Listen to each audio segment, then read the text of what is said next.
Welcome to Coffee Break with Rachel V. Hill, taking a daily look at the biggest stories in Denver sports and interacting live with you, the Coffee Break fam. So sit back, relax, grab a cup of joe, and enjoy your coffee break. Here's your host, Rachel V. Hill. Oh, I'm still numb, still heartbroken, still at a loss for words on the Broncos losing to the Chiefs yesterday. I feel optimistic about what the future of this team, which is a good thing, but it still hurts knowing that the orange and blue just couldn't pull it off in Arrowhead Stadium. Bo Nix looked good in my opinion, but it's a Merilatt Monday, which I know is one of your guys' favorite days of the week because we have the one and only James Merilatt in the building. Hi, Rachel. How are you?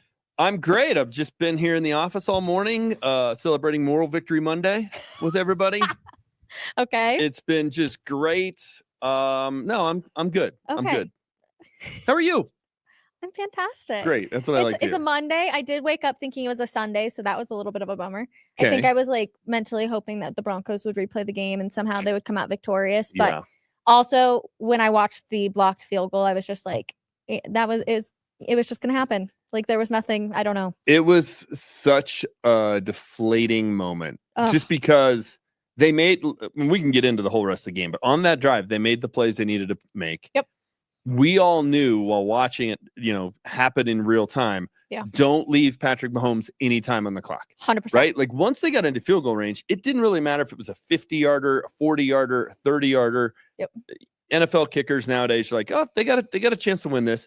Just don't kick it with 48 seconds left. Yeah. Right? Like that became the thing. And they played it perfectly to where they call a timeout with 1 second left. Sean cut that a little close. I would have preferred that to be 3 or 4, but it doesn't matter. They played it perfectly and then just couldn't execute the field goal. I think it was a litany of problems. I think it was certainly the first and biggest problem was Alex Forsyth just getting trucked. I don't think it was a great kick. I think it was a little slow. I think it was a little low. I think it was going to go left anyway. Yeah. I'm not a physics major, so I'm not sure, but it just was God, what a bummer. It was that they had it. They had it. See the interaction on the sidelines between their special teams coordinator and Sean Payton? Where Sean before. Sean, I swear you guys, I'm probably gonna die on this hill and I need to go rewatch it and find a lip reader. But it looks like Sean turns around to Ben and is like, he's gonna make this, right? Like he's good to make this. And he goes, oh yeah. And I swear in that moment, I said something's going to go terribly wrong. It was just the fact that they showed that moment on the sidelines. And I was like, oh no. It's a 35-yarder. An extra point's 33. Should have been basically easy. An extra point. Ugh, it should be automatic. Hurts. And look, I know Alex Forsyth's getting all the grief. He deserves a ton of it. He got trucked. Yeah. We had a group message going last night, everybody on the digital team, to some extent, and probably not to that degree, but to some extent, somebody gets trucked on all those. They're sitting ducks. They hook legs. Yep. They're just trying to slow people down. It would be brutal. You still got to make the kick. But I don't think Will Lutz deserves just no blame. I mean, they lost the opener last year to the Raiders because he missed an extra point. He got a redo against the Bills last year after Russ let him down for the game-winning field goal, and he missed it. He had a bad miss that almost cost him the game this year in New York. Yeah. Fortunately, Greg Zuerlein was even worse. I mean, it's not as though he's been perfect, but hey, he's a former Saint, so he's on the team. I feel bad that Alex Forsyth's getting a bunch of grief on social media is ridiculous. Yeah. But no, it was a comedy of errors. But here was my column today at denversports.com. I think we're going to get two narratives today. One, moral victory. Oh, they outplayed the Chiefs. No, they didn't. If you look at it, they didn't beat them in any statistical categories. Less yards, less first downs, less time of possession, less everything, less points. Offensively. Okay. Well, the Chiefs defense gave up less yards, got the Broncos off the field. Okay. All that stuff. So and I even said it at the end of the game. I had a tweet where I was like, champions find a way to win. Also Rams find a way to lose. Broncos outplayed them. Like that was the feeling. But then when you go back and look at it, it's like, no, they didn't. They didn't. So that's the first part. Like that narrative isn't true. Neither team played great. Neither team really played particularly well, but they didn't outplay the Chiefs. And then, I mean, some of the stuff I saw on social media last night, media, quote unquote, members in Arrowhead just anointing Bo Nix. It's like they scored 14 freaking points. They had 53 yards of offense in the second half, 43 of which came on the final drive. They scored 0 points. If they do anything other than get shut out in the second half, anything, they win the football game. Here's where I knew James and I were going to get in a fight today. And look, I thought he was really good on the last drive. He was 5 for 5 for 31 yards. I thought the throw to... You didn't think the 2 drives beforehand, were his offensive line just unfortunately couldn't cover him, and so he's having to run, or the play calling where they're passing it to Mims and he's having to run around the back. Like, that's on Bo? He gets a free pass. Like, again, so we're the little league mom keeping the scorebook. When the ball goes through the second baseman's legs, it's a hit for little Johnny. It's an error for every other. Like, we can't have it both ways. Like, so the blitzes that he couldn't recognize and couldn't make a play, and it's like a 16-yard sack. It's the same blitz Russell Wilson, 5 minutes after the Broncos game is over, has coming at his face, and he throws a touchdown to win the game. Like, I'm just not going to give the guy a free pass. If they had a 14-10 lead last year at Arrowhead, and in the second half had a drive of 2 yards, 10 yards, minus 2 yards, lost the lead, and then missed on a field goal, would there have been a free pass for number 3? Is it Bo Nix's fault that Cortland Sutton literally couldn't catch the ball that went into his hands right here in his chest? It's Bo Nix's fault that he threw one way left of Cortland Sutton. It was like, my bad. So, but we're not going to talk about those. But is that on him? Drop passes happen. Bad play calls happen. Like, blitzes happen.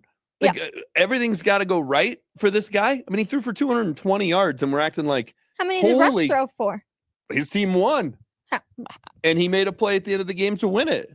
Like, I just don't understand what we saw. And look, the pass to Cortland Sutton on 3rd and 6 to move the chains, to essentially to put the Broncos in a position to where they can run out the clock. A great throw. It's his best throw as a Bronco. Mm-hmm. It was a really good play. But you're the quarterback. Your offense didn't score a point in the second half with the lead, and you couldn't hold it. That's not on him at all. Not when your offensive line didn't do anything for you. Oh, okay. Is that not the truth? I mean, if your offensive line does nothing for you, don't you expect those guys to do your job so that you can have 3 seconds to be able to make a play? He had no time. He's literally running back. His biggest mistake, though, I will give you, is the fact that he ran back. I'm like, just throw the ball away. If they're bringing 7, there is a hot read. Somebody's open, make a play. If they're going to bring 7, you can't block 7. But how can you? You can't. So how is he supposed to make a play if he can't move? We can, what we should do after the show, we'll pull up Russ's game-winning touchdown. Good Lord. That's how you make a play. You throw a moon ball. You know what? Let your guy run under it. I'm going to put it up right now. Game over. Watch how many guys blitz Russ on that play. Russ touchdown pass. Anyways. Game winner. Winner, chicken dinner. Beat the 7-2 Commanders. Who has a better defense? The Commanders or the Chiefs? I don't know. Dan Quinn's a pretty good defensive coordinator. All right. Well, they also put up 28 points. I'm curious, though. Who has a better defense? I'm guessing statistically the Chiefs do. Thanks. All right. But you scored half as many points. Can we agree on one thing, that the Broncos defense looked absolutely outstanding yesterday? Yeah. Except on one guy, Travis Kelce. I don't know what the game plan was on Travis. Yeah, I mean, the other part of it is they were so fortunate based on how bad they were in the second half offensively. Mm-hmm. And I'm not blaming Bo for it. I'm just saying I'm not ready to anoint him as the next John Elway. Like, so if you don't anoint him as the next John Elway after the game, and again, some of the coverage out of Arrowhead yesterday after the game, I'm like, they should take your credential. This is embarrassing. Like, where are your orange pom-poms? It was that big of a joke. Yesterday was the first game for you to see that? No, it happens all the time. Like, but just because I don't want to anoint him doesn't mean I think he's terrible. I don't. I thought the play calling was awful. Again, Sean Payton's over there, with his high-end fashion glasses that he looks like he got out of the wrong aisle, and I'll just leave it at that. And he's reading the Red Robin menu, like ordering his bonsai burger and a shake. Like, that was your offense in the second half? Like, that was pitiful. There was so many things that were problematic, and it's just everybody coming out of that game like, oh, it's all positive. It's like, no, it wasn't. It wasn't. You lost. Okay, give me the negatives that I'm like speechless. They had less than 300 yards of total offense. Okay. Against a really good defense. If Patrick Mahomes doesn't miss if they would have won, what would be your attitude today? That it glossed over all the problems. Oh, Lord. James. If Patrick Mahomes doesn't miss a wide open Xavier Worthy, if he doesn't miss a wide open Travis Kelce, those are 2 touchdowns. But why did he do that? I don't know. Because Xavier the Worthy defense was able to. There was nobody near him. Yep. Like, seriously, the quarterback at Smoky Hill makes that play. There was pressure on him. Not on that throw, so maybe he was seeing ghosts. There wasn't pressure on the one when he missed Travis Kelce in the end zone. He just completely overthrew. I don't know what was going on there. So, like, they were very fortunate those things went their way. I think the Broncos defense is good enough. They should be 8-2, 9-1. It is. So they're 5-5. Why are they 5-5? If their defense is that good, it's the other side of the ball. I mean, their defense got smoked last week. But that's the only game that the offense had no shot. Mm-hmm. That one's on the defense. That's why I used to say they were an 8-0 defense, a 7-0 defense. They're not a 10-0 defense because they wouldn't have won at Baltimore the way they played defensively. They're going to have a stinker every now and then, but it's because of the offense. Okay, well, who's the two most responsible people for the offense? The play caller, Sean Payton, and the quarterback, Bo Nix.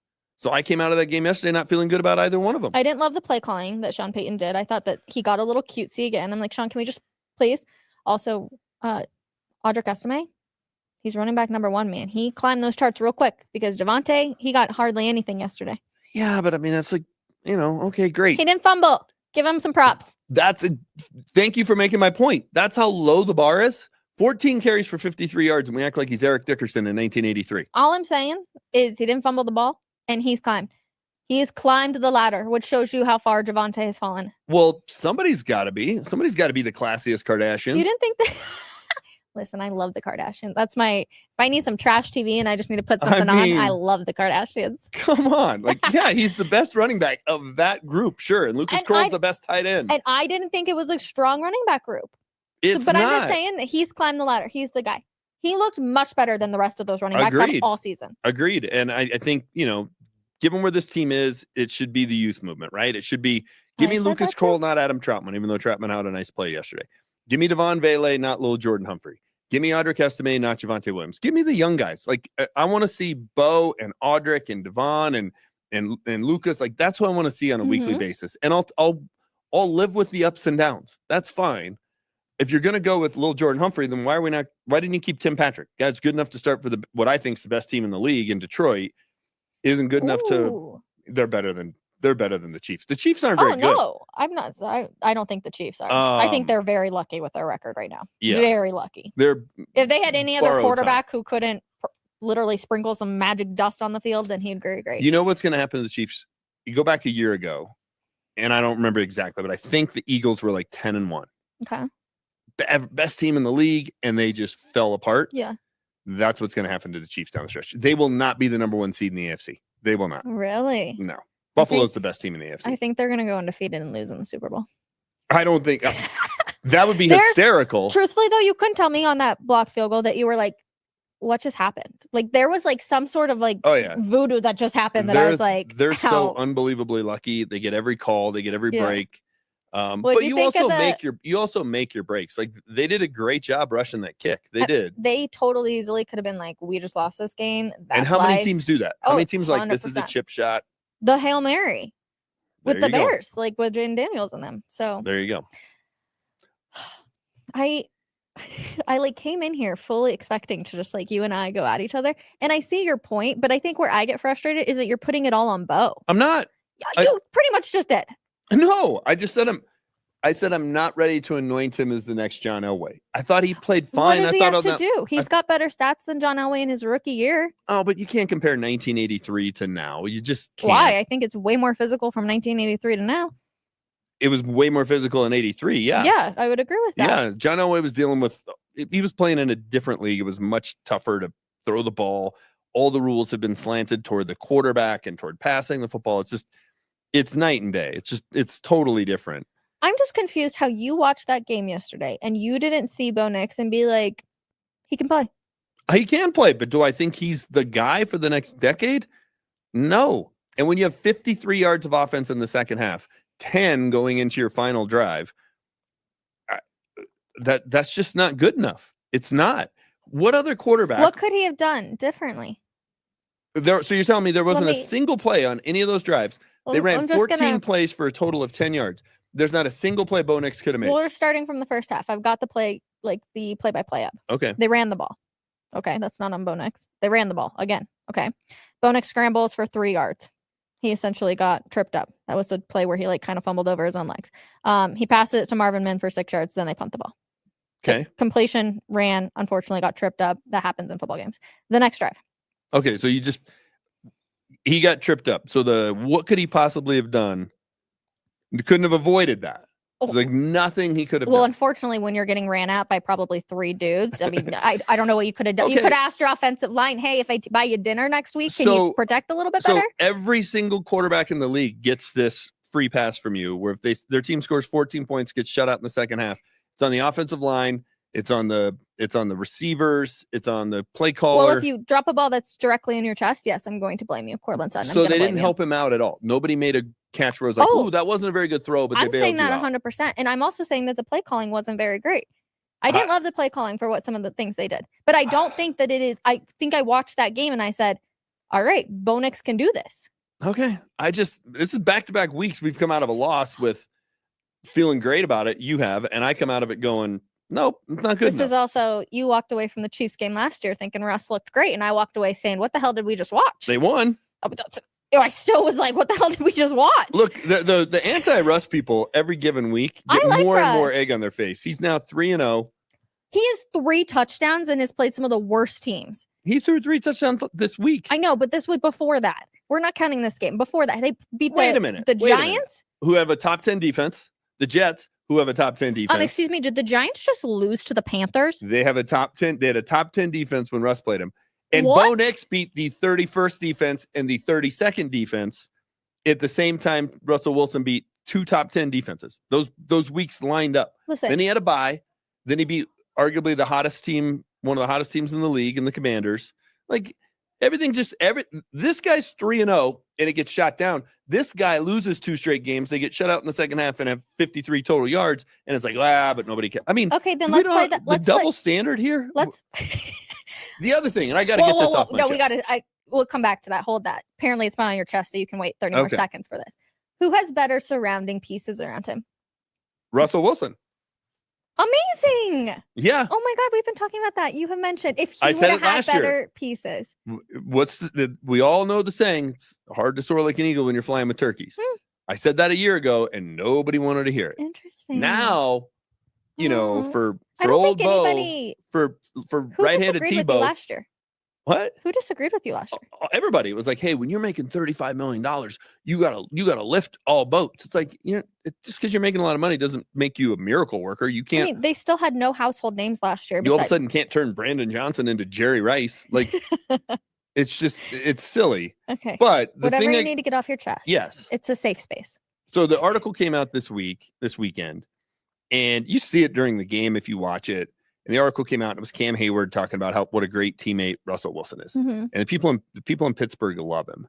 You never heard, other than there was an article written last year, and it was unnamed Broncos coaches who were ripping Russ. Mm-hmm. You never heard one single teammate here in Denver, not one, say something negative about Russell Wilson. Not one. But yet, the media narrative was anti-Russ to the point where they had to have players come out and defend Russ when half the team didn't go to his Halloween party or whatever the heck it was. It's shameful. It's shameful. The media members who portrayed Russell Wilson as a bad teammate, as unpopular in his locker room, as a guy who people on his team didn't like, because nothing could be further from the truth. And there is such an anti-Russ thing in this town that I don't know that I even want to get into the reasons why. So a lot of them are the same reasons the same people didn't like Tim Tebow. I just think it's shameful. My goodness, I gave you a safe space and he drops a bold statement right there. What's that? The same reason people didn't like Tim Tebow. Bold. Okay, my thing is, and we've talked about this. I think again, it was Russ doesn't have his own office out there in Pittsburgh. Like he's not that guy. And I think that it was a lot of the Nathaniel Hackett just let him run. I don't disagree with that. And I think that's where the biggest mix up is. Again, if I think Sean Payton had come in and Russell Wilson had been traded when they were here, and it was like, nope, Sean, this is still my team, yada, yada. I think it would have worked out. I agree. But I think that's hard to say that people like Broncos teammates didn't talk nicely on him because it was a very divided locker room. There were a lot of guys that came to his defense and were like, I can't believe he got traded. Cortland Sutton was one of those guys. Yeah. Again, we can come up with guys who defended him, who were upset that he got let go and all the rest of that. You can't come up with a single guy on the record who said anything negative about him. Not you, but like the royal you, like the anti-Russ crowd. I'm not anti-Russ though. Yeah. we're moving on. It wasn't a good fit between him and Sean Payton. It was never going to work out because it was power versus power. Okay. Well, fine. I think that's where the major difference is. That's fine. And Mike Tomlin checks his ego at the door. Yeah. And it's about the team. It's not about Mike Tomlin. And you don't think I contrast that to here where it's about Sean Payton. You don't think, though, that he got a little bit of a... I swear for the next, 5 years, we're going to be talking about Russell Wilson. Well, we're going to be talking about him when he wins the Super Bowl. That team's got a shot. Are you kidding me? What's so funny now is all the people saying, Hold hey, on. at 7-2, they're a legitimate contender. And at 4-2, those same people were saying, I can't believe they benched Justin Fields. And what was my response? Mike Tomlin's the best coach in the league. He's making this decision for a reason. I do like I'm Mike going to trust Tomlin Mike Tomlin. I And like Mike Tomlin knew at 4-2 with Justin Fields. We saw it here where they beat the Broncos, 13-3. That team wasn't going to go beat Buffalo or beat Kansas City or beat some of the best teams in the AFC. With Russ, they can. They went on the road and beat a Commanders team that was 7-2. That's a really nice win. It's a hell of a lot better win than going down and beating the Saints. No, agreed. It is a nice win. We'll see how they play against the Ravens, I guess. We will. That's he's going to get test after test after test. Look, the Broncos have their tipping point game this week. Had they won yesterday, if they make that field goal, they're in the driver's seat for a wild card berth. Yep. Like they would have had to fall apart not to get one when you look at Indianapolis and Cleveland and the Raiders and some of the teams on their schedule. Now I think it really does come down to Sunday against the Falcons. Agreed. And a lot of people are already not taking them, which is surprising because I'm like, defensively, I mean, it's the same thing with Super Bowl teams, though. Like the Broncos, when their defense was rock solid. Also, real quick, just a little banter. I hope that Patrick Surtain and DeAndre Hopkins becomes Michael Crabtree and Aqib Talib. I'm hoping it does. Give me some chain Sign yanking. me up for it. I watched that and I was like, yes. I love a good battle like that between two really good players. I know. And it was so fun when they got in each other's faces afterwards. I was like, yes. Anyway, back to the defensive side of things. I think that this Broncos defense, they can exhaust anyone and they can go after anyone. I agree. So I think that they've got a fair shot to win every single game. We've talked about it. It's a no-name defense, and to some extent it is. It's Pat Surtain. That's the only guy that people would know. Most fans around the league. Nick Benito is an elite player. Yeah. He's an elite player. Like signing Jonathan Cooper to an extension, okay. I still don't think they should have got rid of Baron Browning, but Nick Benito's the guy they got to get locked up. That guy's a player. Yeah. And his rookie year, he was not very good. He reminds me of Trevor Price's trajectory. Trevor Price was a first-round pick, and as a rookie, the Broncos won the Super Bowl, and he hardly played. He turned into one of the best defensive linemen in franchise history. The fact that he's not in the Ring of Fame is a shame. Yeah. But he was basically non-existent as a rookie. Nick Benito's had the same trajectory. That guy is an elite pass rusher.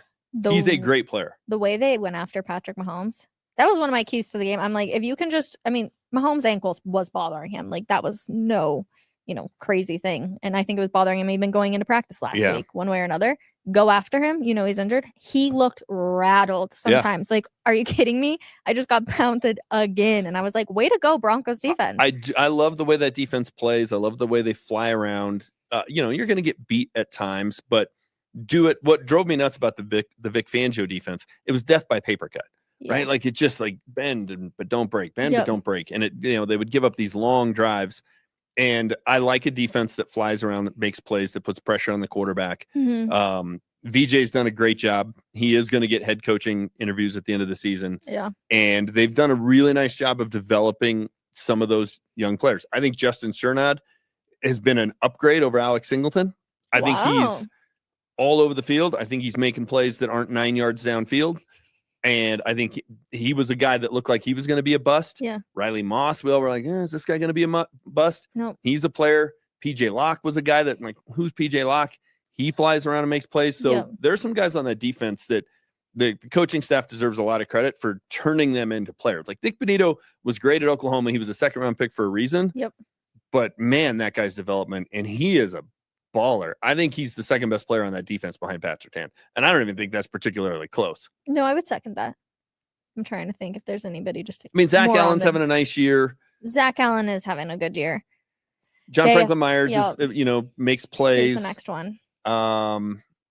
So but it's all just working, and that's what's really nice to see. Like, it is cohesion. The sum is greater than the individual parts, which is, great coaching by VJ. And I just contrast that to the other side of the ball. And it's my Sean Payton problem.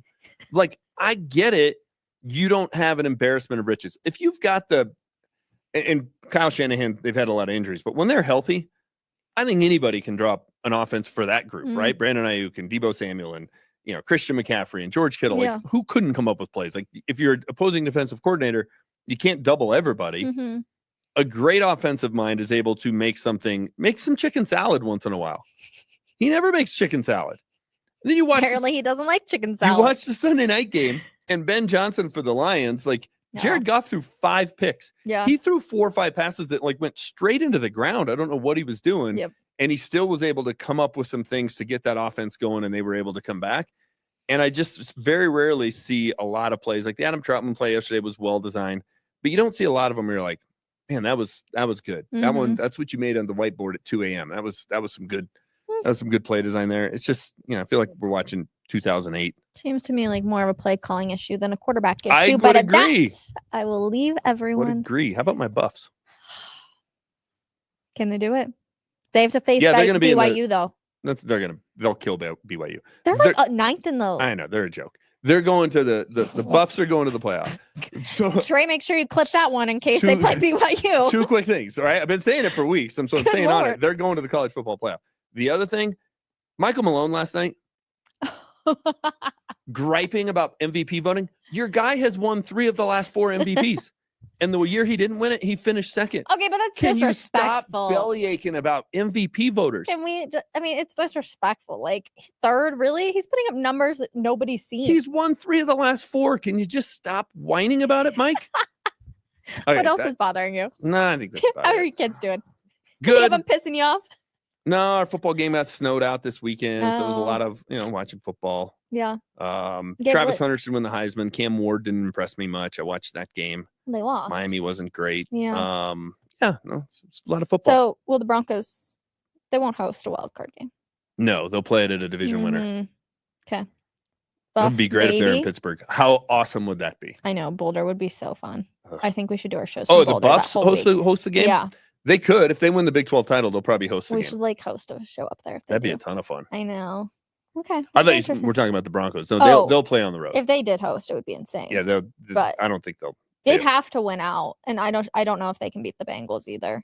Like their team is that game depends on if the Bengals still have something to play for or not. Yeah. Because if they've got something on the line, they're a better team than the Broncos. Yeah, I agree with that. Well, record be damned. Joe Burrow is just a roller coaster, much like it seems like the Broncos are, apparently, according to this guy over here.